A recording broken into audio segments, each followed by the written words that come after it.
নমস্কার, আমি হলাম পিউ। মহারাষ্ট্রের মুম্বাইয়ে থাকি। তো আজকে দেখো আমি নতুন ব্লগ দিচ্ছি। আমার কিন্তু এই সম্বন্ধে কোনো আইডিয়া নেই। আজ ছিল সানডে, আমি সকালবেলায় বাজারে গিয়েছিলাম।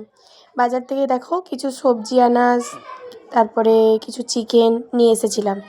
তো সেইগুলোই তোমাদেরকে খুলে খুলে দেখালাম। তারপরে দেখো চিকেনের জোগাড় করছিলাম আর ফ্রিজেও সবজিগুলো তুলে তুলে রাখছি। কেননা আমাদের এখানে বেশিরভাগ জিনিস রবিবার দিন গেলে একটু বেশি ভালো পাওয়া যায় অন্য দিনের তুলনায়। অন্য দিন গেলে সব শুকনো জিনিস বেশি পাওয়া যায়। আর এই সবজিগুলো তুলে রাখলে কি হয়, এক সপ্তাহ আমার চলে যায়।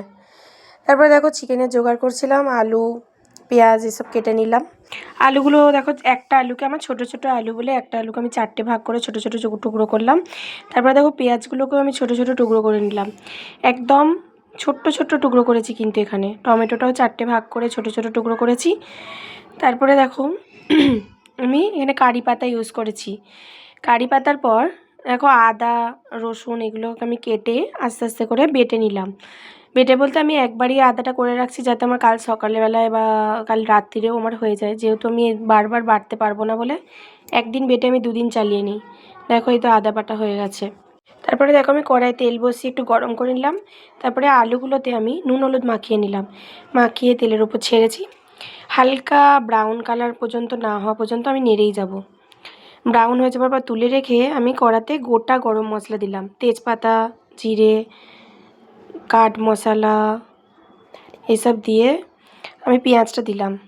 পেঁয়াজটাও যতক্ষণ না ব্রাউন হবে ততক্ষণ পর্যন্ত নাড়তে থাকবো। এটা কিন্তু চিকেনের মশলা হচ্ছে, তাই জন্য একটুখানি পেঁয়াজগুলোকে নরমও করতে হবে।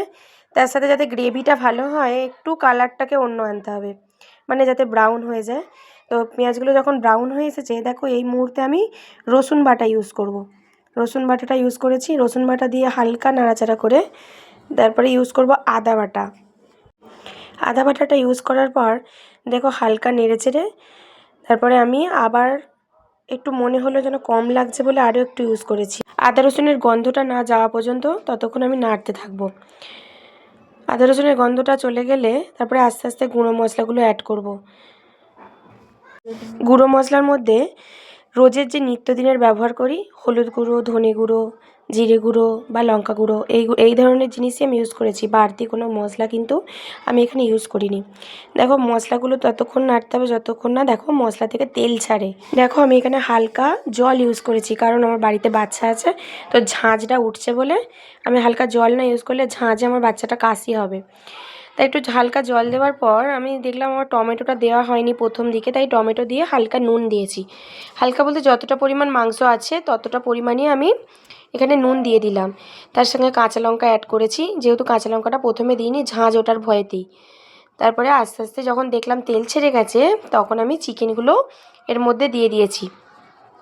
চিকেনগুলো দেওয়ার পর হালকা হাতে নেড়ে একটু ঢাকা দিতে হবে, কারণ চিকেনেরও একটা জল থাকে, সেই জলটা যাতে বেরিয়ে যায়। দেখো ঢাকা দিয়ে দিলাম। তারপরে আবার কিছুক্ষণ পরে খুলে দেখলাম যে আমার নিচের দিকে ধরে যাচ্ছিল, তাই জন্য হালকা আবার উল্টে দিলাম। উল্টে দিয়ে আরও একবার চাপা দিয়ে দিতে হবে আমাকে। আরও একবার নেড়ে দিয়ে দেখো ঢাকনা দিয়ে চাপা দিয়ে দিলাম। চাপাটা কিছুক্ষণ পরে আবার একবার খুলে দেখব। খুলে দেখার পর দেখলাম নিচের দিকে আমার একটুখানি ধরে ধরে যাচ্ছিল।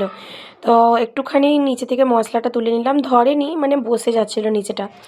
তো মশলাটা তুলে নিয়ে দেখো আমার হয়ে গেছে। তারপরে আমি আলু দিলাম এর মধ্যে। আলুটা দেওয়ার পর আমি জল দিলাম, যেহেতু আমরা বাঙালি তো একটু ঝোল পছন্দ করি, কিন্তু আমার এই ঝোলটা থাকবে না, আমি ঝোলটাকে মেরে দেবো, হালকা গামাখা মতন থাকবে, মানে যেটা একদম ভাত দিয়ে মেখে খাওয়ার মতন। তো আবার জল দিয়ে আমি চাপা দিয়ে দিলাম। দেখো আরও একবার মাঝখানে আমি খুলে দেখলাম আমার আলুটা সেদ্ধ হয়েছে বা চিকেন সেদ্ধ হয়েছে কিনা। দেখার পর আমি আরও একবার দেখলাম জলটা হালকা রয়েছে। তো জলটাকে মেরে দেওয়ার পর আমি এখানে গরম মশলা আর হালকা ধনে পাতা ইউজ করেছি, যেহেতু শীতকাল না ধনে পাতা দিলে তো হবে না, আর আমাদের বাইরের রান্নায় সব রান্নাতেই ধনে পাতা দেওয়া হয়। তো ধনে পাতা ইউজ করে গরম মশলা ধনে পাতা ইউজ করে আমি গ্যাসটাকে বন্ধ করে দিয়েছি। গ্যাসটাকে বন্ধ করে দেওয়ার পর আমি দেখো নেড়ে, আমার কিন্তু একদম ঝোল হয়নি এটা। আর মুরগির মাংসের ঝোল খেতে কিন্তু একদমই ভালো লাগে না, একদম মানে হালকা ভাতে খাওয়া যাবে এরকম ঝোল রেখে বন্ধ করে দিয়েছি। তো রান্নাটা কেমন হলো অবশ্যই সবাই কমেন্ট করে জানিও। আর যদি আমার মনে হয় আমার কথাগুলো ঠিক আছে তাহলে আমাকে অবশ্যই সাবস্ক্রাইব করে পাশে থেকো।